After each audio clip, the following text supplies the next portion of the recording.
Good morning.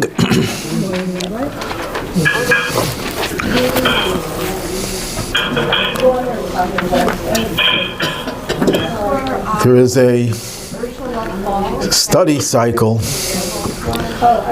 of Maimonides' Mishneh Torah. Maimonides' most important work, his monumental encyclopedic work known as the Mishneh Torah, was written in the 12th century, but it became one of the major classics of Jewish law. In fact, probably after the Talmud, the most important work of Jewish law.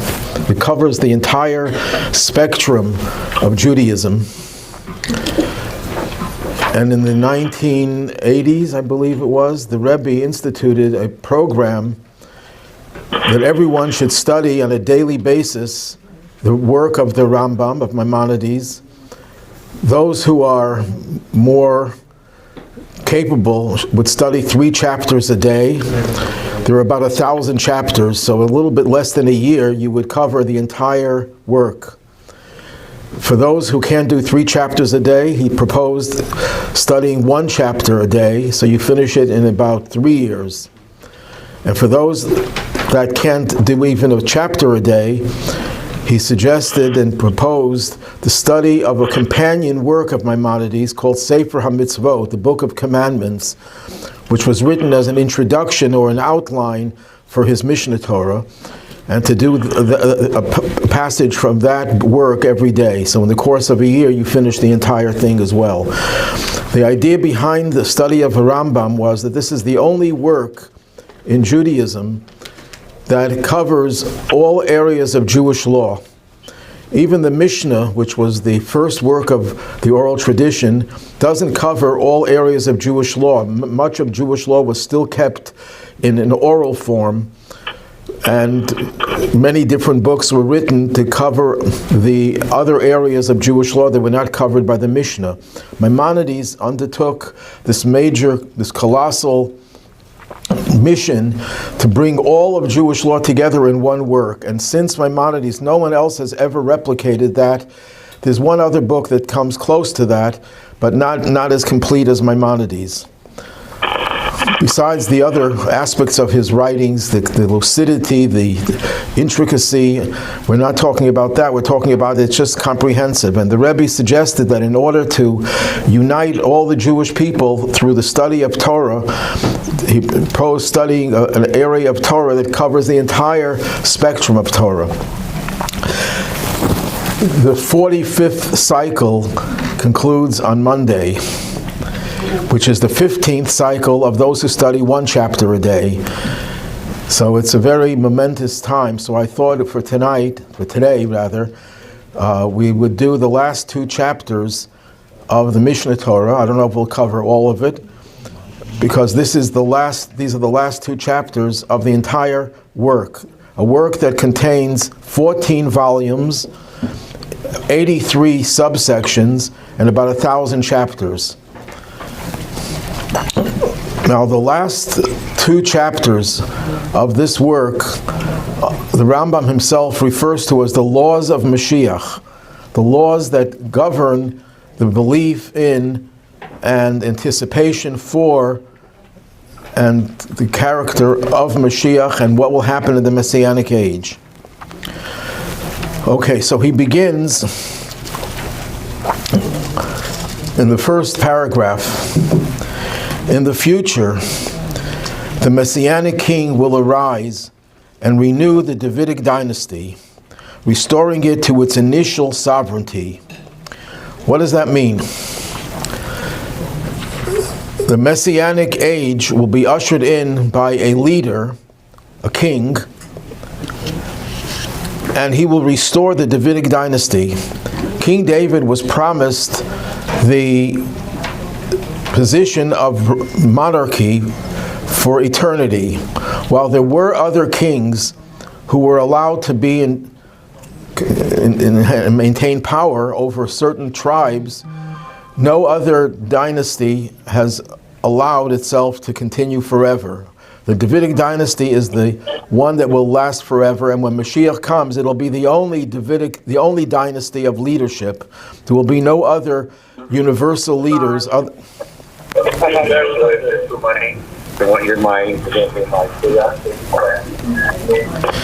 will be no other kings. It'll be only King David. But what does he mean by that? He will restore it to its initial sovereignty. When King David became king, he was the king over all of Israel, all 12 tribes. And that continued through the reign of his son Solomon. And that continued until the beginning of the reign of his son Rehoboam. And at that point, the leadership of the Jewish people and the Jewish land itself split into two kingdoms. There's the kingdom of Judah, which the Romans refer to as Judea, but it's actually Yehuda, Judah, that contained two tribes, the tribe of Yehuda and Benjamin, and also the Levites, the priests and the Levites stayed behind. That's the southern part of Israel. The rest of Israel, the northern kingdom of Israel, that was populated by 10 of the 12 tribes. They seceded from the Union. That was probably the first time that this thing happened. It's not what happened in the 19th century with the Civil War. How did 10 secede from 12? How does 10? The two that remained were the ones who remained in Jerusalem, in the capital, with the Beis HaMikdash. These other 10 rebelled, and it's a whole long story why they rebelled. They rebelled ostensibly because of the higher taxes. It was a tax revolt. But when did the majority of the people looked at the other two tribes as being against us? They may have viewed the two tribes initially as the ones who were the main tribes, but the king who seceded and led them, Yerovam ben Nevat, Jeroboam, that was the name he got on Ellis Island, the English name. Jeroboam, in order to make sure that people no longer have any aspirations to go back to the other two tribes, he erected temples in the north and south, so you don't have to go to Jerusalem anymore. And he put soldiers on the roads, not allowing people to go to Jerusalem. That's all okay. Okay, and that lasted for a number of generations until the Assyrian Empire exiled the 10 tribes to all over the east of Israel, and we don't know to this day where they are. We have different theories, including the theory that the Japanese have remnants of the 10 lost tribes. At any rate, when that happened, that affected a major change in the status and of Israel and of the leadership. You no longer had a king who was the leader of all 12 tribes. The descendants of King David were only the kings of 2 tribes. And the other 10 tribes had their own king. So when the Rambam says that it's going to renew the Davidic dynasty to its initial sovereignty, it means that he will be the king of all the Jews, all 12 tribes. There will not be another leader that will be parallel to King David's descendant, namely the Mashiach. And that will have ramifications in terms of Jewish law as well, as we'll soon see. He will build the temple and gather the dispersed of Israel. So Rambam makes it clear, there's a big debate about this. Who could build the third temple? Some people say anyone who knows how to do it and has the wherewithal to do it could build the third temple. And in fact, there's some people who believe there's a biblical commandment, and this everyone agrees with, to make from me a sanctuary so I will dwell in them. God commands us to build a temple, so who cares if it's Mashiach or not? Anyone who has the wherewithal should build the temple. Unfortunately, we don't have the wherewithal for political reasons, for technical reasons, and there were books that have been written about this. But Maimonides seems to hold that it's Mashiach who will build the third temple. It cannot be built by anyone else.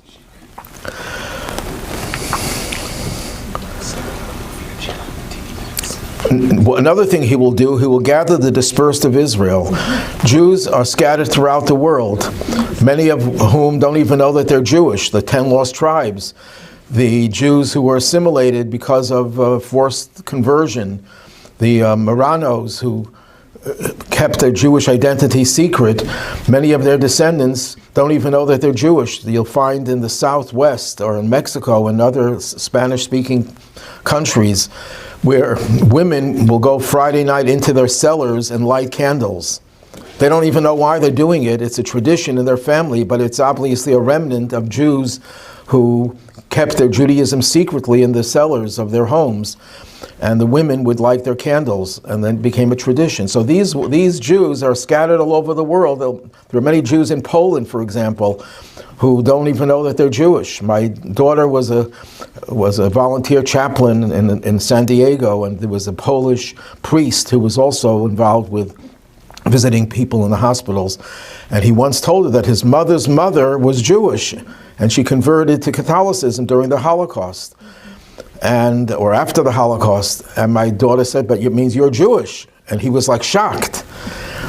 He's a Polish priest, and he has a whole bunch of relatives in Poland who are obviously Jewish and don't even know that they're Jewish. And there might be thousands and thousands of people like that. Well, Mashiach is going to gather all these Jews from all over the world, including the Jews in Buffalo. And we're going to be removed and moved to the Holy Land, where it never gets to 12 degrees in February. For that reason alone, we should want Mashiach.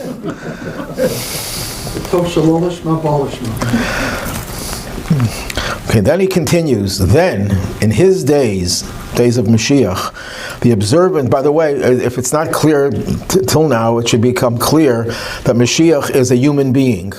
Unlike another religion that believes that Mashiach is God, Mashiach is a human being who's guided by God and lives a godly life. But he's fully human, born in a natural way, and lives as a human being. In his days, the observance of all the statutes will return to their previous state. There are 613 commandments in the Torah. Of those 613, only about a third can be observed today. The other 2/3, approximately, are only possible to be observed when we had the Beit HaMikdash, the Holy Temple, and when we had the majority of Jews living in Israel under one banner.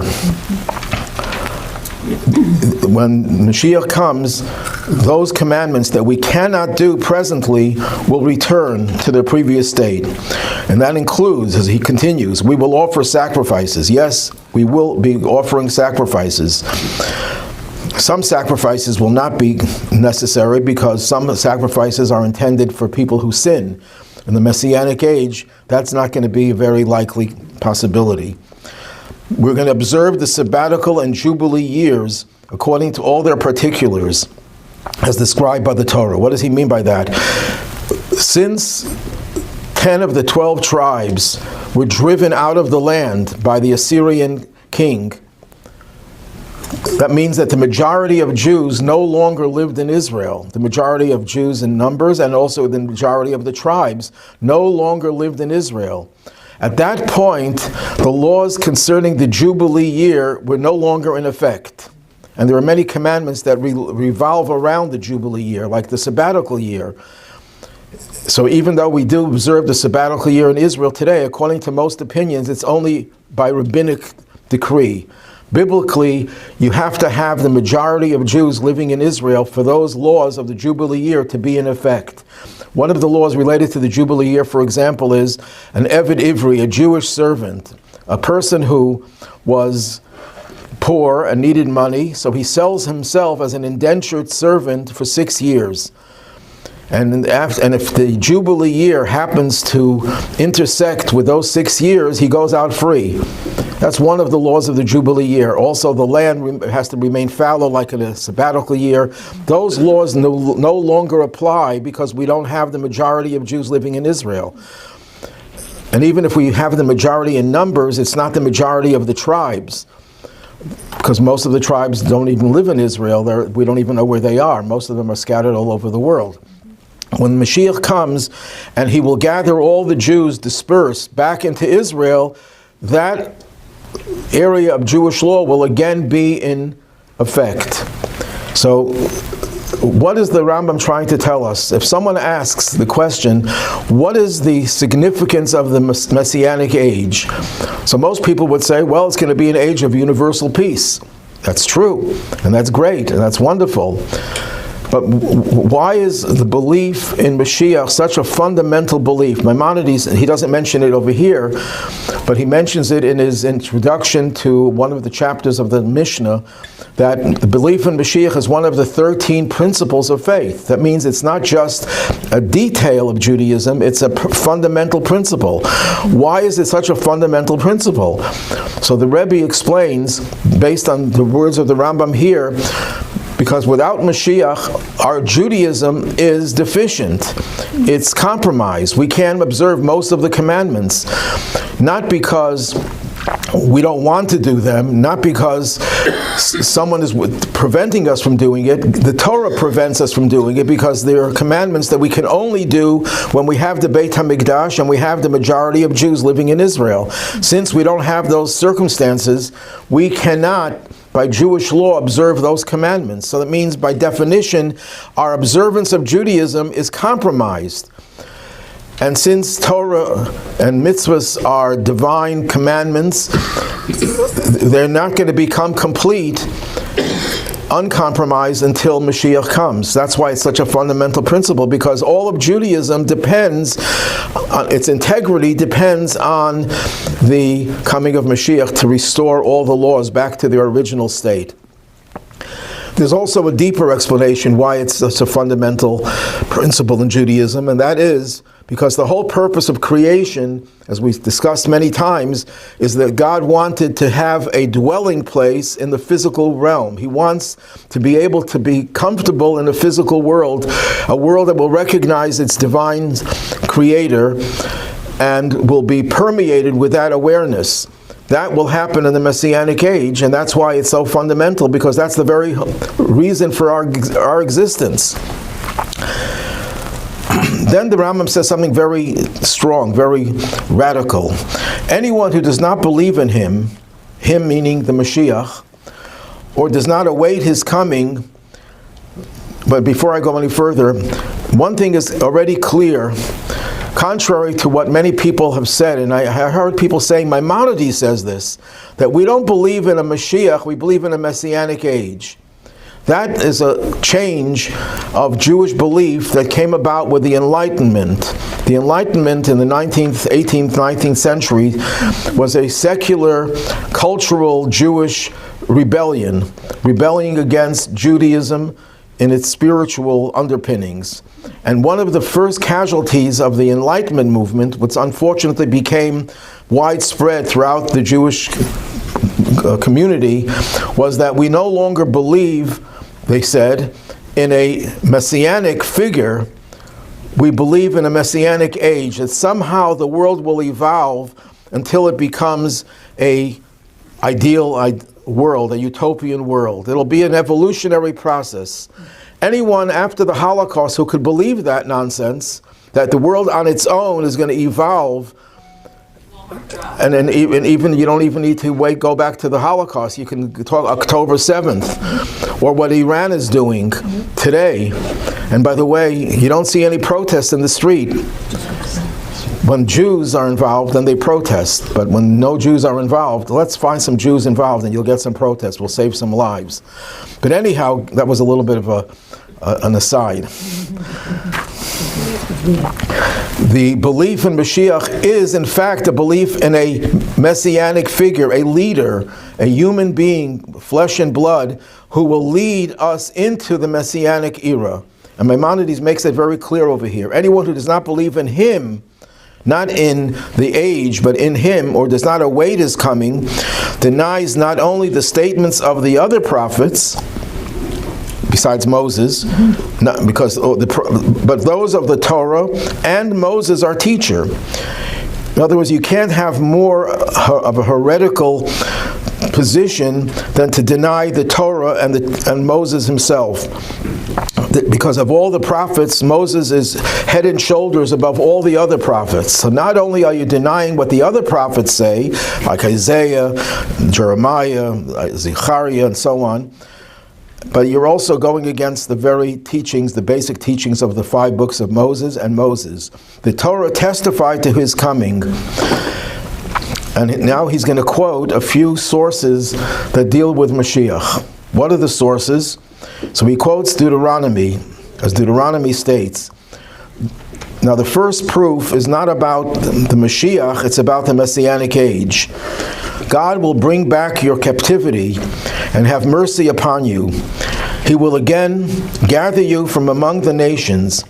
Even if your diaspora is at the ends of the heavens, God will gather you up from there and bring you to the land. These explicit words of the Torah include all the statements made by all the prophets. In other words, the Torah makes it very clear that a time will come that all the Jewish people will be brought back from exile and restored to the land. Not just a part of the Jewish people, but all of the Jewish people. So it's certainly referring to a Messianic age, and this is in the 5 books of Moses, which makes it a much stronger belief than if it would only be in the words of the prophets. But these explicit words of the Torah include all the statements made by all the prophets, because the prophets are filled with the references to the Messianic age. But then the Rambam goes on to prove that not only is there a Messianic age, but there is also a Mashiach who will usher in that Messianic age. But before we go into his proofs, I just want to comment on another thing that the Rambam said that we just read. Anyone who does not believe in him or does not await his coming denies the Torah. So the question is asked, okay, if you don't believe, then you're denying the Torah. If someone says, I don't believe that there was a commandment to eat matzah on Passover, I don't believe there's such a commandment. That's denying the Torah, because the Torah explicitly talks about eating matzah on Passover. That makes sense. But what happens if a person says, I don't like matzah, I'm not anticipating eating matzah, I dread eating matzah? It doesn't turn him into a heretic. He's not denying anything. He just says, I don't like matzah. So why is the Rambam saying that if a person doesn't believe in Mashiach, well, he's denying the Torah. But if he says, I'm not waiting for it, I'm not anticipating it, I'm not hoping for it, and I'm not waiting is coming, why is that considered a denial of the Torah? He's not denying anything. So, is that a question? That is a question, yes.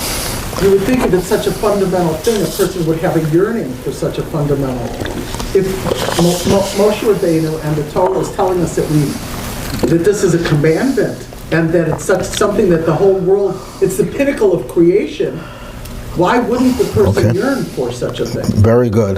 That's the most accepted answer. I read all of the commentaries before we came today. That if a person really believes in it, believes in what? That the world will become a perfect, ideal world. That all your problems will be solved. That there will be no more taxes. And that everything about your life, physical and spiritual, will change for the better. All your illnesses will be healed, and everything will become so ideal and so perfect. How could it be that you're not awaiting that? So either you're ignorant, well, in that case, people are ignorant and don't believe in Mashiach because they're ignorant. That's a different story. We're not talking about people who don't know about it. But if you know about it and you deny it, you're denying the Torah. But if you say, I believe in Mashiach, and I know what it is, but I don't want it, you're saying, either you're not 100% normal, because how could a person say, if I tell a person who's ill, I said, I'm giving you a blessing that you should recover, and I have the power to heal you, and the person says, no, I don't want to be healed. There's something wrong with that person, or the person is, something is wrong, either ideologically or mentally. So a person who says that they believe in Mashiach and they know what it's about and they don't await it means there's something missing with their belief. There's something defective in their belief. I have another limited explanation that I think the Rambam is also referring to another thing. There is a statement in the Talmud that says that it's a Rabbi Hillel, not the famous Hillel, but a descendant of his, who said, Ein Mashiach li Yisrael. There is no longer a Mashiach. He says that the Mashiach already came, and who was that Mashiach? Chezkiyahu, King Hezekiah, who was one of the most righteous kings, who in his day a great miracle happened, and the Assyrian government that drove the 10 tribes into exile tried to conquer Jerusalem, and they were thwarted. And God had in mind that he should be the Mashiach. But it didn't work out for a reason we won't go into. So according to this Rabbi Hillel, he says, we already had Mashiach.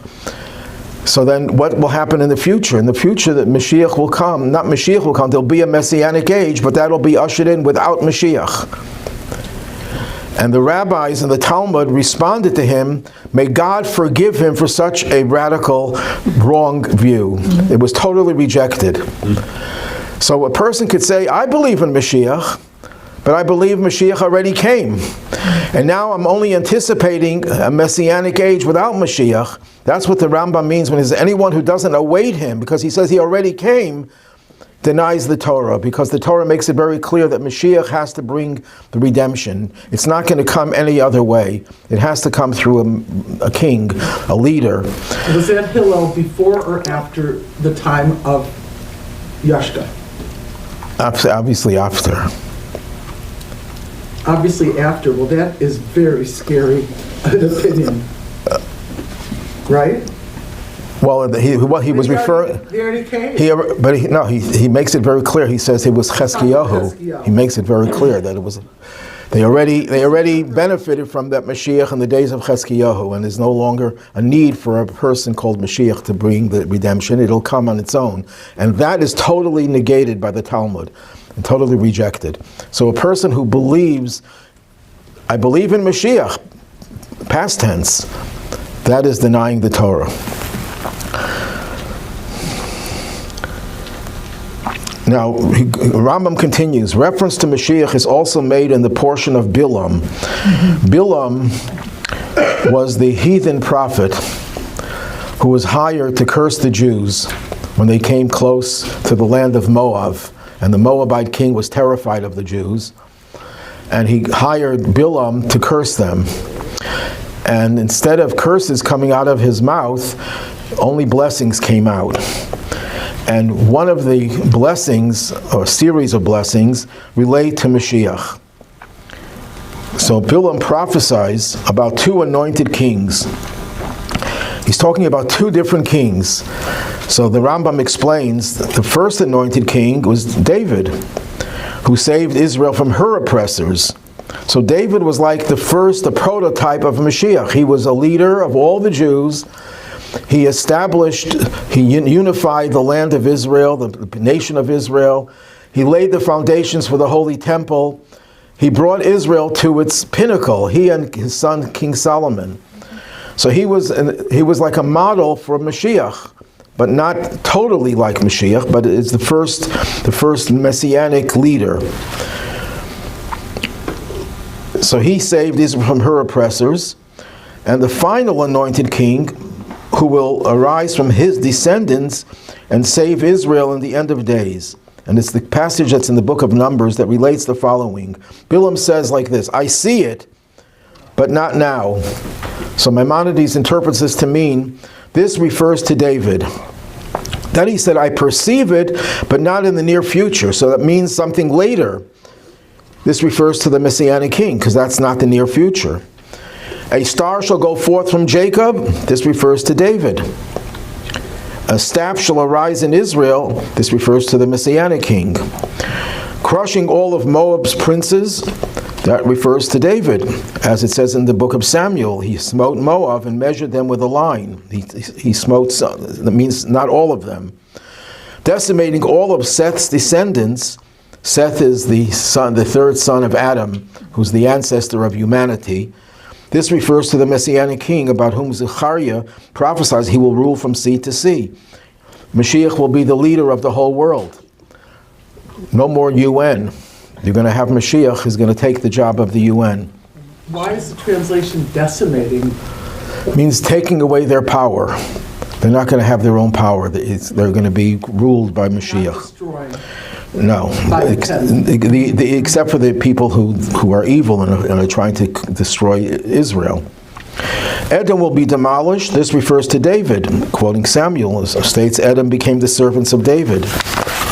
And Seir will be destroyed. This refers to the Messianic king, as Obadiah, who was a convert, prophesied, saviors will ascend Mount Zion to judge the mountain of Esav. Esav is a metaphor for Western civilization, which rules the world. So here we have two proofs. One proof is about the Messianic Age, that it'll be a time when all the Jews will be restored to the land. And the other one is about Mashiach, about whom Bilaam prophesies that it will be a Jewish leader that will finish the job that started with King David. Then he brings another proof in paragraph 2. Similarly, with regard to the cities of refuge, Deuteronomy states, when God will expand your borders, you must add 3 more cities. What are we talking about? When the Jews came to Israel initially, they were told to construct 6 cities of refuge. These are cities of refuge that a person who committed negligent homicide, criminally negligent homicide, would have to go to these cities of refuge and stay there for life or until the high priest would die. So there were 6 cities designated. But then the Torah says, when God will expand your borders, you must add 3 more cities. This was never fulfilled. Surely God did not give this command in vain. Because why would the Torah talk about a situation where the borders are expanded and adding more cities? That means there's a time will come in the Messianic Age when there will be a need for 3 more of these cities, because there'll be a much larger Jewish population probably. We'll have, right now there are about 6-7 million Jews in Israel. There'll be 20 million Jews and more beyond that. So we'll need more cities, but this obviously is referring to an age that could not have happened in exile. In exile, Israel tries to expand its borders and gets a lot of flack. But why don't we need fewer cities?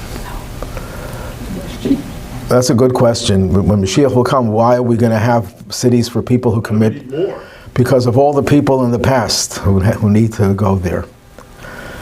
And it's going to have spiritual properties as well. That's a question that's asked by many. Then the Rambam says, there is no need to cite proofs from the words of the prophets, for all their books are filled with mention of this matter. If you go through Tanakh, the books beyond the 5 books of Moses, they're replete, hundreds, maybe thousands of references to Mashiach and the Messianic Age. So it's obvious that it's a central part of Judaism. Rabbi, not just cities, isn't it the lands of the Cani, Knizi, the Kadmoni that are going to be expanded to, large land? Well, that's probably what it's referring to. Because when we conquered the 7 Canaanite tribes, but there are really 10. And Abraham was promised 10, not 7. But those 3, which according to some are references to the 3 countries that God says we shouldn't conquer, Ammon, Moab, and Edom. But they will all become part of Israel. So we do have expansionist tendencies, but it's going to happen with Mashiach. We're not advocating that Israel go conquer more lands. If they fight us, and in response to their attacks against us, we have to conquer land, like we did with the Yehuda and Shomron, which they call the West Bank, or with Gaza, that's not our fault. They thrust it upon us. But we don't have any ambition without Mashiach to conquer any more land.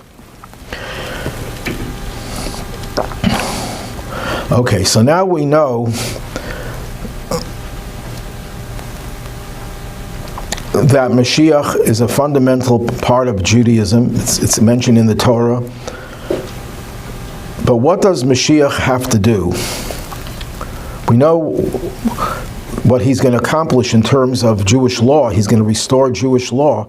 But what are the things that he has to do? So there's a basic understanding that many people have that Mashiach has to perform miracles. So the Rambam says no. One should not presume that the Messianic king must work miracles and wonders,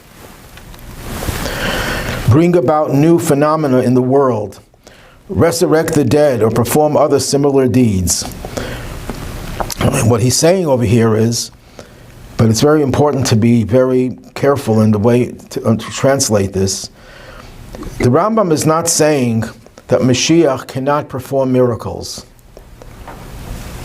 He's saying he doesn't have to perform miracles to establish himself as the Mashiach, as the leader.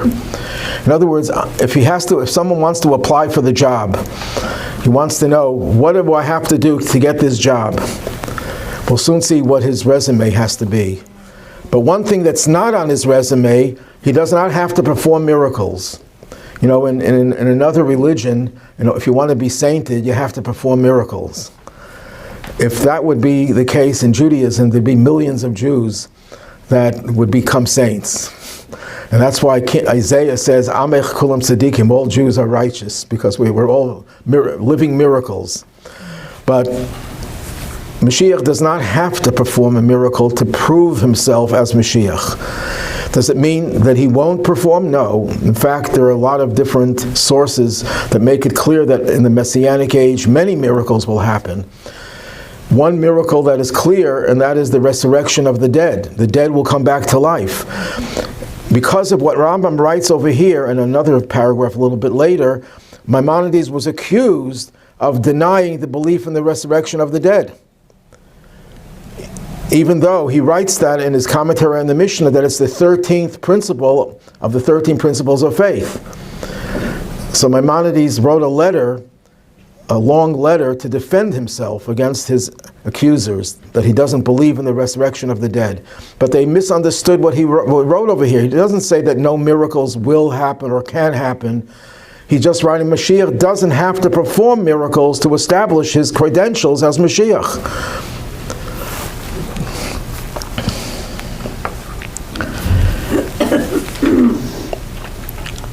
So he says this is definitely not true. Now, why is it so important to mention that he doesn't have to perform miracles? So the Rebbe explains that the whole purpose of Mashiach is to bring God into the natural order of the world, to make the world the way we know it receptive to God. If Mashiach has to perform miracles, it defeats the whole objective of the Messianic Age. Messianic Age is not about God overwhelming the world with a miracle, but to make the world receptive within the parameters of its natural order. So to say that Mashiach must perform miracles is saying that Mashiach has to do something that's contrary to what Mashiach is all about. Mashiach is all about making the world, the natural world, a divine dwelling place.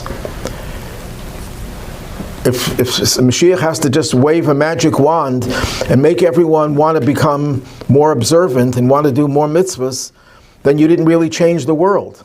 You just overwhelmed it with a miracle. Imagine we take everyone to the cemetery. I tap on the tombstones, and the dead come out.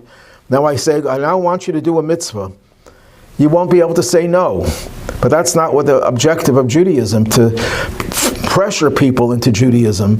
It has to come from within, and the world will become a world within which it'll be a natural tendency to want to do a mitzvah, and to want to be close to God. So he says, how do we know it's not true?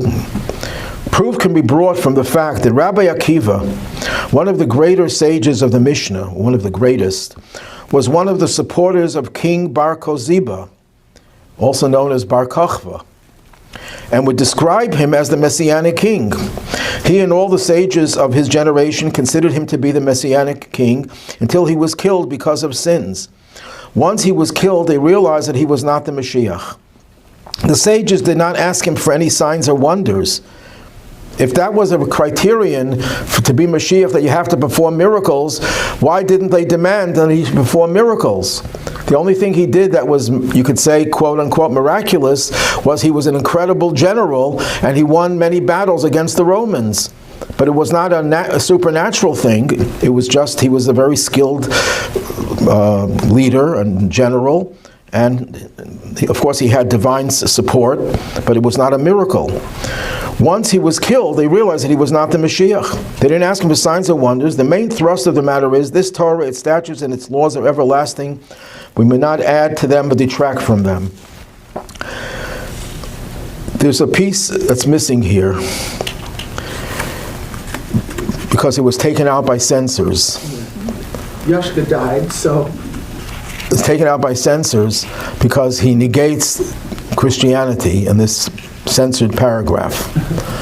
And he says that the coming of the Christian Savior was a test for the Jewish people, and that he was a false Mashiach. And then he says the only reason why God allowed such a false Mashiach, including Muhammad as well, he includes Muhammad in that, is to prepare us for the real thing.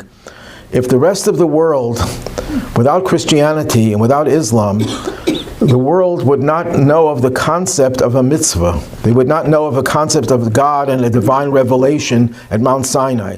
They would not know of the Messianic Age. It's like taking the tribes in the Amazon that have never been contacted and try to explain to them Western culture. They couldn't understand it. They wouldn't know what you're talking about. So God wanted to condition the world. They should know about God. They should know about mitzvahs. They should know about Mashiach. So that's why he allowed a false messianic adventure to take place. And then when the real thing happens, they'll realize how they were duped by their ancestors and by their mentors. That's what the Rambam says in the censored part. A test for us, but a blessing for the rest of the world, that they be able to... In other words, there's a silver lining in the false messianic. You have to find a silver lining because Christianity murdered millions of Jews in its wake. And Islam, not as many, but also wreaked so much havoc on the Jewish people. But nevertheless, the Rambam says that there was some good that they provided because they did introduce the world to a mitzvah. Yeah, they say the mitzvahs no longer have to be done. There's a replacement idea. But as long as they're talking about mitzvahs, that's a positive, that's a silver lining. So now he gives us the resume of Mashiach. If a king will arise from the house of David. Now what does that mean, a king will arise? How does he become a king? So the commentaries explain he means a leader.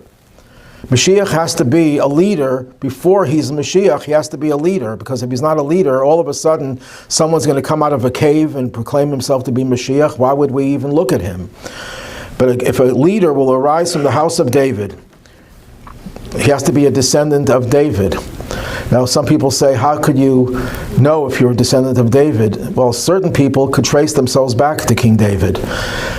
There's some discussion if it has to be paternal through the paternal line, or it could also be the maternal line as well. If it could be the maternal line, then I'm a candidate because I'm a descendant of King David. How do I know that? Because my great-grandfather had a document that traced his lineage back to Rashi. And Rashi traced his lineage back to a Talmudic rabbi who traced his lineage back to King David. So I'm not running for the position, don't worry. But there are people who can trace themselves back all the way. But I assume that you don't have to prove it because there's no way of proving it. I can make up a genealogical list and say that I'm a descendant of anyone, and how are you going to refute it? But so he has to come from the house of David. But what does he have to do? Who diligently contemplates the Torah. So he has to be steeped in Torah knowledge. Not just know the Torah, but know it in a deep way, in a profound way. But that's not enough. And observes its mitzvot, observes the commandments of the Torah as prescribed by the written law and the oral law, as David, his ancestor. How do we know about David? Because the Tanakh is filled with references how David, especially Psalm 119, how he loved the commandments. It's a love song, 176 verses of singing his love for Judaism, for Torah and mitzvahs. So you have to have someone who is in that spirit, has a tremendous love, as King David, his ancestor. The next thing he has to do will compel, although it could also be translated as will influence, impact all of Israel to walk in the way of the Torah. In other words, what it says over there, to walk in its path, I think is the exact language. So they define that as walk in the way of the Torah. In other words, he doesn't mean he has to change everyone overnight and make everyone totally observant, but he has to get people to walk in that direction, inspire people to walk in the direction of Torah, but also rectify the breaches in its observance. Whenever he notices some breach in its observance, he has to repair it, make note of it, and explain to people how they're going in the wrong path. And then he has to fight the wars of God. Does that mean he has to be a soldier, a military person? Some say not necessarily. It could be a spiritual way of fighting a war. Once a person has all of these capabilities, we may with assurance consider him Mashiach. He's presumed, the exact word the Rambam uses is chazakah. Chazakah means a presumption. If someone comes to town with a child, you presume, and the child calls the woman mommy, you could presume that that child is a child of that woman. So that's a presumption. Is it 100% sure? No, it's not 100% sure, but the preponderance of evidence is that this is the right person. But it's not over, it's only a presumed status. He will then improve the entire world, motivating. I skipped something. If he succeeds in the above, then builds the temple in its place, that's a major point. We don't really know, although some people disagree with what I'm saying, we don't really know the precise location of the temple. It has to the exact millimeters of area where the temple is built, especially the altar. But Mashiach will be able to say, this is where it belongs. And if he can say that, how do we know he's telling the truth? Because he's already presumed to be Mashiach. We're not trying to trip him. If a person of that stature that's presumed to be Mashiach is not going to make up Baba Mises, fairy tales. But if he says, this is where the Beis HaMikdash has to be built, and he says it with certainty, then you know that he has a certain divine awareness. And then he gathers the dispersed of Israel. He is definitely the Mashiach. This is the basis for denying the establishment of the state of Israel as the beginning of the Messianic Age. While we believe it's a great miracle, it has to come through Mashiach. The gathering of the dispersed of Israel is a Messianic effect. And it has to be the Mashiach who himself spearheads the gathering of all the Jews to Israel. So while Jews coming to Israel from the Soviet Union and from other countries is a great blessing and a miracle, and an incredible miracle, it's not what we mean when we talk about the Messianic Age. And Mashiach has to be the one to gather the Jews to make that a Messianic process. But when he does that, he builds the temple in its place. Now you have to realize, building the temple could start World War III. Imagine that if Israel would have to dismantle the Dome of the Rock. Not Al-Aqsa. Al-Aqsa is not even part of where the Beis HaMikdash stood. I don't know why they are so fixated on Al-Aqsa, but it's the temple, the Dome of the Rock, which is most likely the rock that's inside is most likely the site of the Holy of Holies, according to most opinions. So we're going to have to dismantle that mosque, and I'm sure there'll be a little bit of opposition to that. So we don't have the political strength to do that, but that would have to be done. So if he does that, he builds the temple in its place, and we survive, and gathers the dispersed of Israel, then he is definitely the Mashiach at that point. So what is he going to do? He will then improve the entire world, motivating all the nations to serve God together. Together means the way we serve God, and belief in one God, so too will all the nations of the world. They're not all going to become Jewish. There are some who believe that when Mashiach comes, everyone will become Jewish. Not necessarily, the Rambam doesn't accept that. They will recognize the one God the way we do, but they're not going to be putting on tefillin. They're not going to be eating matzah on Passover, although if they like matzah, they can eat matzah, but it's not going to be their heritage. As Zephaniah, the prophet Zephaniah states, I will transform the peoples to a purer language, that they all will call upon the name of God and serve him with one purpose. Now, if he did not succeed to this degree, or was killed, he surely is not the Redeemer promised by the Torah. Rather, he should be considered as all the other proper and complete kings of the Davidic dynasty who died. God caused them to arise only to test the many, as Daniel states, and some of the wise men will stumble to try them, to refine and to clarify until the appointed time, because the set time is in the future. What this means, most likely, is God is going to test us with whether we have not abandoned our belief in Mashiach. If someone comes and claims himself to be Mashiach and it turns out that he's not, does that mean we lose our faith? That's the test. And when we don't lose our faith, that means we pass the test. So this is the chapter 11. By the way, yes? What about Shabbatai Zvi?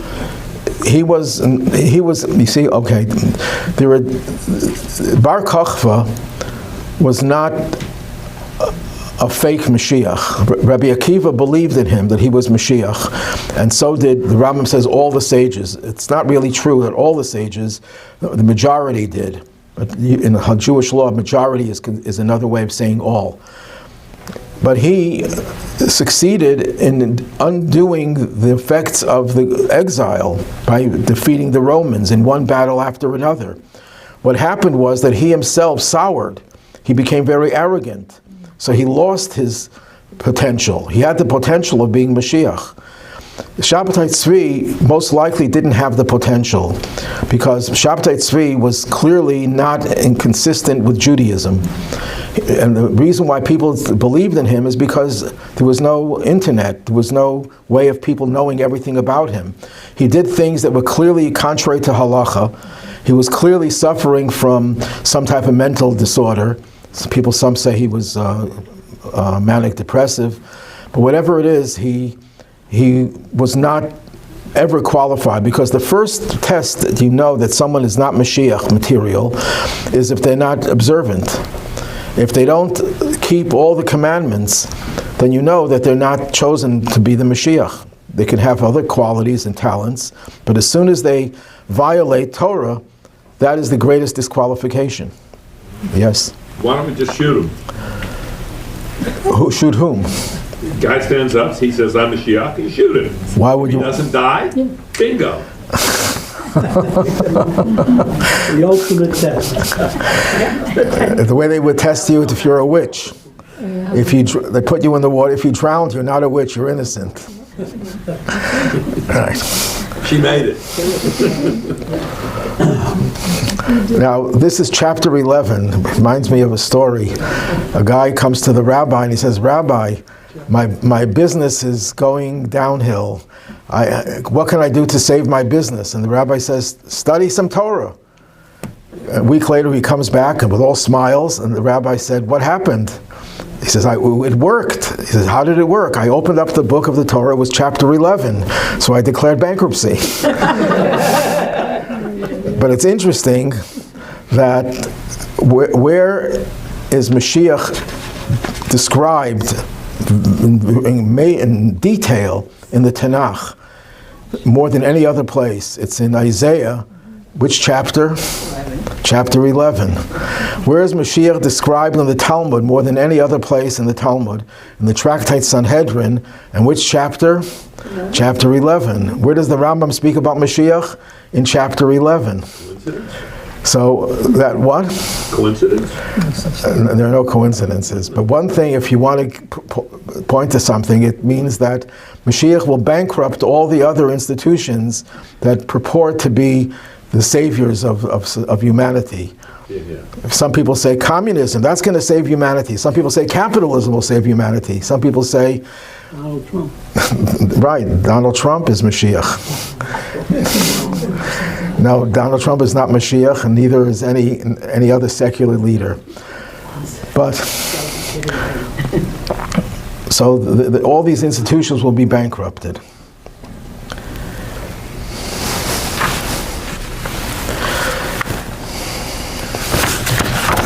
Let's do the last.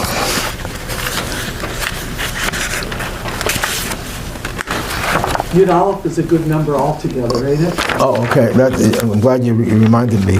11 is a special number. Why is 11 a special number? In Judaism, there are numbers, different numbers that represent order, convention, like 7 days of the week, 7 emotional attributes. When we talk about 8, like Hanukkah is the 8 days, it means it's transcendent. It goes beyond the normal order. Another example of a transcendent number is 11, because 10 represents the totality of the divine scheme, 10 faculties of the soul, 10 commandments. But there's an introduction to the 10 commandments. An introduction is that which transcends even categorizing it into 10 commandments. So whenever we talk about 11, we're talking about something that's transcendent. And it stands to reason that Mashiach and Messianic Age is a time when we will transcend the system the way we know it today.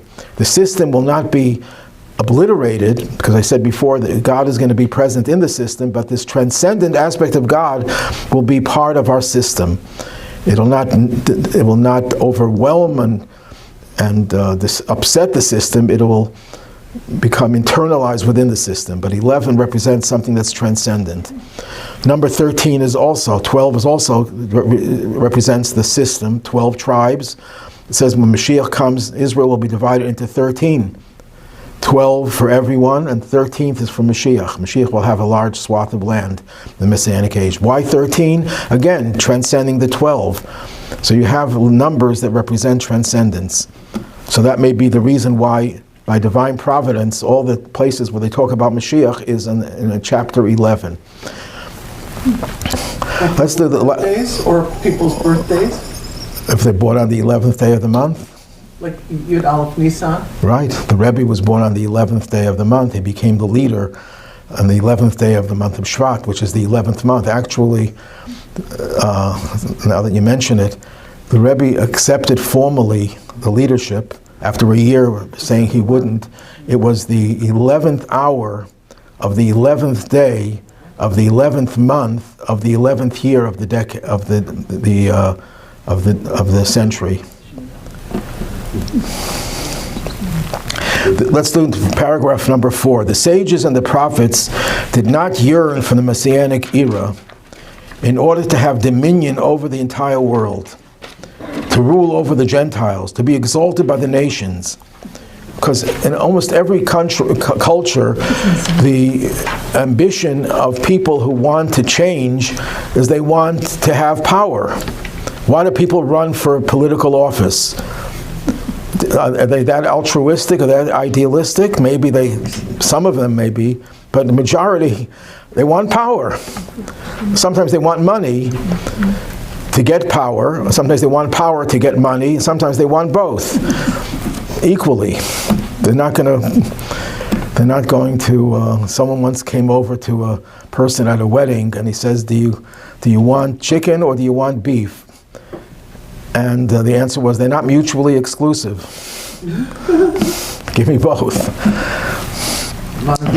So they didn't want that to be able to rule over the others, or to eat, drink, and celebrate. In other words, there are two different areas of desire that are not positive. Desire for power. Remember, we spoke about the two animal souls, the raging bull and the timid lamb. The raging bull is the one who wants power. The timid lamb is the one who wants pleasure, just wants indulgence. neither of those considerations govern the righteous who ask for a Mashiach. Rather, they desire to be free to involve themselves in Torah and wisdom without any pressures or disturbances, so that they would merit the world to come, as explained in Hilchot Tshuva. In other words, they want an easy life only because that will facilitate them, their ability to study Torah and to do mitzvahs, which we find very difficult in today's day because of all the pressures of earning a living and taking care of all the problems that we often confront. They want to have a good life only so they should learn Torah. And learning Torah means learning Torah and translating the learning into behavior. And then he concludes the last paragraph. In that era, there will be neither famine or war. No more famine, no more wars. There won't be any envy or competition. I like to translate it as rivalry. For good will flow in abundance, and all the delights will be freely available as dust.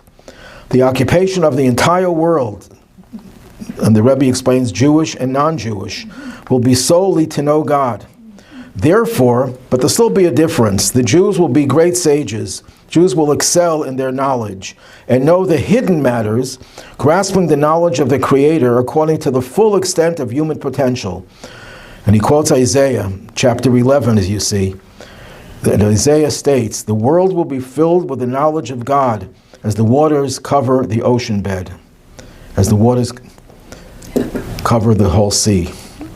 So, when the Rambam says, and just conclude on this note, that all the delights will be freely available as dust, why is he adding the words as dust? He could have just said, all the delights will be freely available. So the Rambam is talking to two audiences. There are two audiences in the world, and maybe within each of us we have two audiences. We have our godly soul and our animal soul. The animal soul likes to hear that we'll get everything for free. We're going to have every delight we can imagine. It'll be in such abundance. Who is not going to? Which animal soul will say, I don't want this? So your animal soul will crave it. But then your godly soul will say, I want just spirituality. So that's what the Rambam says. It'll be like dust. It won't have any appeal to you because it's not going to mean anything to you. So if you're on a spiritual trip, you're going to want Mashiach because of the spirituality that will take away from anything that gets in the way of spirituality. Your animal soul will want it because your animal soul will want the delights. So whichever motivation you have, you want it because it'll satisfy those desires from either the animal part of you or the godly part of you. And as the Rebbe would often say, that the motivation for Mashiach has to be one, no matter what the motivation is. Because even if your motivation is less than idealistic, it's still a positive thing. It shows that you really believe in it and that you really care about the way the world will unfold. Any questions? Yes? So, I might have missed it, but does he talk about the dead will rise? Not here. He speaks about it in another book, another section of the Mishneh Torah. He doesn't talk much about it. And in fact, in his commentary to the Mishnah, where he does talk about it, and he mentions it as the 13th principle of faith, when he talks about the other 12 principles, he elaborates. When it comes to the 13th, he says it in a few words. And he was therefore accused that he didn't really believe in it. He calls it a principle of faith, yet they claimed he didn't believe in it. And when he says that there are no miracles, Mashiach doesn't have to perform miracles, he said, what about the resurrection of the dead? That's a pretty big miracle. But they misunderstood that because he wasn't saying it won't happen or it can't happen. He was saying Mashiach doesn't have to do it to prove himself. But certainly, in his long letter, he defends himself that he believes it because he was charged that he doesn't believe in it literally. He believes in it figuratively. It's a metaphor of the resurrection of the dead. Hashem can't resurrect the dead while Mashiach is here. Why does it have to be his effort that caused that? In other words, why is that a conflict of I don't understand.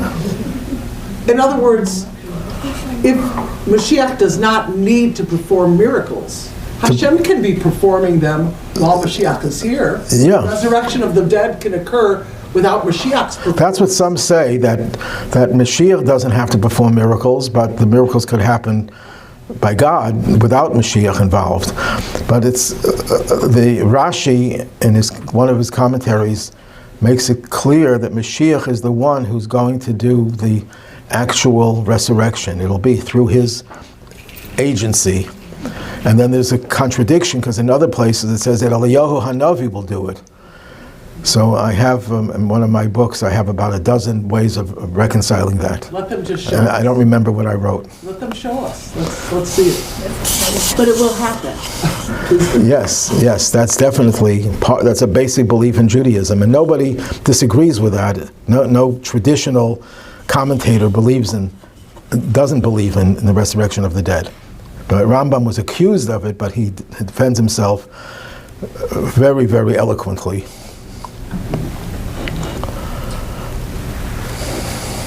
Yes. You speak about the Enlightenment in Europe.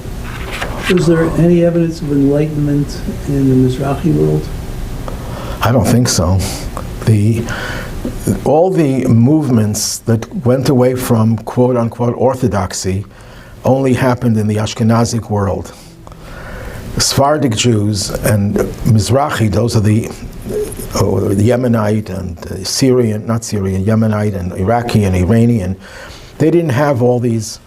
That's only, even in America, most Iranian Jews, most Syrian Jews, most Iraqi Jews are, even if they're not totally observant themselves, their synagogue has to be totally observant. So it's an Ashkenazic phenomenon. We're tough. Us Ashkenazim are rebels. Or we were so persecuted, we gravitated to any movement that gave some promise of equality. Well, that was the reason why people accepted Yeah. Shabtai Tzvi, Jacob Frank. Well, Shabtai Tzvi was accepted by Sephardic Jews also. He was a Sephardi. But that was different because they didn't know much about him. They just knew that he was a Kabbalist. He was a great scholar. No one denies that. And he had teachers who were world famous, and he studied under these great teachers, and he himself was a great Kabbalist, and he posed as a righteous person. They didn't know all the little things that he did that were immoral and unethical and against halacha. There were a few rabbis who sensed it, and they attacked him very much.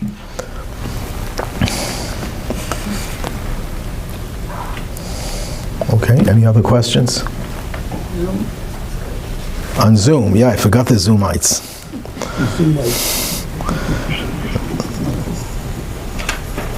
No questions on Zoom. Okay, everyone have a good week. Tomorrow night, we're having the class on the Exodus at 7 o'clock. Right afterwards, we're going to formally conclude the Mishneh Torah. And we're going to have a little party. I just celebrated a birthday, 39th birthday, for the second time.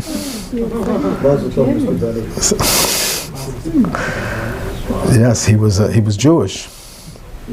He was 39 for a long time. And he didn't know that 39 is a very Jewish number. 39, the 39 labors that are forbidden on Shabbos. When a person gets lashes, they would give him 39 lashes. When we tie the string around the tzitzis, we do it 39 times. 39 is the gematria of the words Hashem Echad, God is one. Adds up to 39. So he didn't realize that he was using a very Jewish number.